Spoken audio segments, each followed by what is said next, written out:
Viewers, पिछली video में हमने वी लुकअप के कंपोनेंट, सिंटैक्स और कुछ बुनियादी चीज़ों के बारे में पढ़ा था।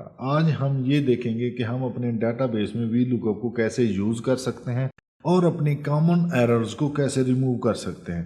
तो आइए अपने डेटाबेस की तरफ चलते हैं और शुरू करते हैं। व्यूअर्स, यहाँ पे हम अपनी वर्किंग शीट की तरफ आ चुके हैं। यहाँ पे हमारे पास दो किस्म की डाटा शीट्स हैं, एक मास्टर डाटा टेबल है और दूसरी ट्रांजैक्शन डाटा टेबल है।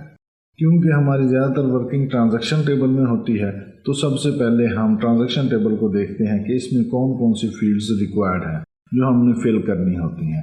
इन फील्ड्स में से कुछ फील्ड्स हम मैनुअल एंटर करते हैं और कुछ फील्ड्स हम वी लुकअप की मदद से मास्टर डाटा टेबल से लेके आते हैं। व्यूअर्स, हम ट्रांजैक्शन डाटा टेबल में हैं और अगर आप सबसे टॉप वाली रो में देखें तो इसमें फील्ड नेम दिए गए हैं। ये कॉलम नेम समझ लें या फील्ड समझने बात एक ही है। अब हमने one by one in fields को एंटर करना है और अपना डेटाबेस तैयार करना है। अगर आप नीचे येलो हाईलाइटेड रो देखें तो हर कॉलम के नीचे मैंने हिंट दिया हुआ है कि ये फील्ड हम कैसे एंटर कर सकते हैं। सपोज पहला कॉलम है डेट का, ये हमें मैनुअल ही फिल करना पड़ेगा। दूसरा कॉलम है डॉक्यूमेंट नेम का, इसमें IGP है और SIN है, तो इसके नीचे भी मैंने M ही लिखा हुआ है, लेकिन हम इसको बेहतर बना सकते हैं। हम इसके नीचे मैं इम्प्रूव लिख देता हूँ, इसको बाद में हम बेहतर बना लेंगे। तीसरे नंबर पे कॉलम है पार्टिकुलर्स का। इसमें या तो पार्टी नेम होगा जिससे मटेरियल्स परचेज हुए हैं, या उस डिपार्टमेंट का नाम होगा जिसको मटेरियल्स इशू हुए हैं। तो अगर आप नीचे देखें तो इसके नीचे भी मैंने M लिखा हुआ है, तो इसको भी I कर देते हैं, इसको भी बाद में इम्प्रूव कर लेंगे। चौथे नंबर पे कॉलम है आइटम नेम का, तो इसको भी मैंने मैनुअल लिखा हुआ है। इसमें आइटम नेम हमने खुद डालना है, मैनुअली डालना है, इसको भी हम इम्प्रूव कर सकते हैं। इसके बाद है कैटेगरी का कॉलम। इस कॉलम में हमने आइटम नेम की क्लास फिल करनी होती है। सपोज कि फैब्रिक चाहे जिस कलर का हो, इसकी मेन कैटेगरी फैब्रिक ही होगी। इस कॉलम के नीचे अगर हिंट में देखें तो वी लुकअप लिखा हुआ है, तो यहाँ पे हम वी लुकअप का फार्मूला लगाएंगे और ये वाली जो फील्ड है ये मास्टर डाटा टेबल से कॉल करवा लेंगे वी लुकअप की मदद से। इसके बाद है पैकिंग शेप का कॉलम। इस कॉलम के नीचे भी VL लिखा हुआ है, इसको भी हम वी लुकअप की मदद से मास्टर डाटा टेबल से कॉल करवा सकते हैं। तो यूज अब हम आते हैं डाटा एंट्री की तरफ, और जिन फील्ड्स के नीचे VL लिखा हुआ है इनको हम वी लुकअप की मदद से फिल करते हैं, और जिन फील्ड के हिंट में लिखा हुआ है M और I, इनको हम नेक्स्ट वीडियो में इम्प्रूव कर लेंगे। अब पहला कॉलम है डेट का, इसमें डेट लिखी हुई है। दूसरा कॉलम है डॉक्यूमेंट नेम का, क्योंकि हमने परचेज की एंट्री करनी है इसलिए हम यहाँ पे IGP लिख देते हैं। पार्टिकुलर्स वाले कॉलम में हमने पार्टी का नेम लिखना है, ABC कंपनी। सपोज यहाँ पे हम वाइट फैब्रिक लिख देते हैं। और अब आगे कैटेगरी वाले कॉलम में यहाँ पे वी लुकअप लिखा हुआ है हिंट में, तो हमने यहाँ पे वी लुकअप का फार्मूला लगाना है। और यहाँ पे जो कैटेगरी वाली फील्ड है ये हमने कॉल करवानी है मास्टर डाटा टेबल से। तो वी लुकअप का फार्मूला लगाने से पहले छोटा सा एक काम कर लें, मास्टर डाटा टेबल में जाएं और पूरी टेबल को सिलेक्ट कर लें और Ctrl+T प्रेस करेंगे तो ये टेबल में कन्वर्ट हो जाएगा। ओके कर लें और यहाँ इस वाले सेल में आए और इसका नाम रख दें आइटम लिस्ट।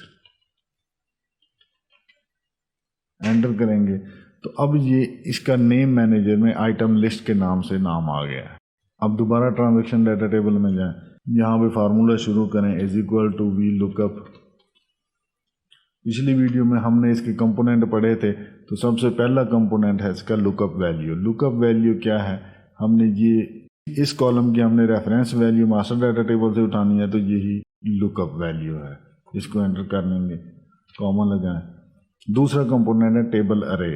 टेबल अरे हमारी क्या है, टेबल अरे हमारा आइटम लिस्ट है जो हमने नेम मैनेजर में अभी लिखा है, आइटम लिस्ट। यही हमारी टेबल अरे है और नीचे नाम भी आ रहा है, आप चेक कर सकते हैं।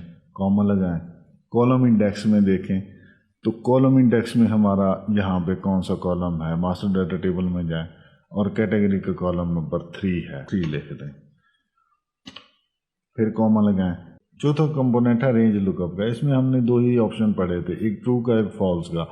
यहाँ पे चूंकि एग्जैक्ट मैच है तो हम फॉल्स लिखेंगे, और फॉल्स की जगह पे हम 0 भी लिख सकते हैं, फॉल्स भी लिख सकते हैं। एंटर करेंगे तो ये देख लें, आप चेक कर सकते हैं यहाँ पे उसने कैटेगरी उठा ली है फैब्रिक की। तो यही हमें चाहिए था।